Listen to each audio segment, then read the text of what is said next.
আপনি কি জানেন যে একটা কথা শুনেই ক্রস চেক না করে অ্যাকশনে যাওয়াতে কত পরিবার ভেঙে যায়, কত সম্পর্ক ভেঙে যায়? আমাদের মধ্যে এই প্রবণতা আছে। আপনার ছেলের ব্যাপারে একজন একটা কথা বললো, এসে ছেলের মারপিট, জিজ্ঞেস করেন না এটা। আপনার মেয়ের ব্যাপারে একজন এসে একটা বাজে কথা বলছে, এসেই আপনি মেয়ের সাথে খারাপ আচরণ। আপনার ওয়াইফের ব্যাপারে একজন বললো আর কি, যে ভাই আপনি এখানে, ভাবিকে তো দেখলাম ওইখানে আরেকজনের সাথে,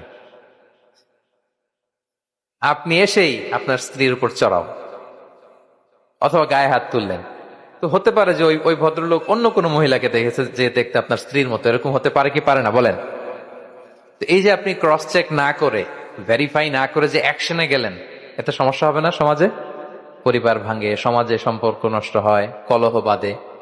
এই জন্য আল্লাহ তাআলা বলেন যে সোসাইটিটাকে যদি পিসফুল করতে চাও, ইদা জাআকুম ফাসিকুম বিনাবাইন ফাতাবায়ানু, নিউজ আসলেই বিশ্বাস করো না, you have to cross check.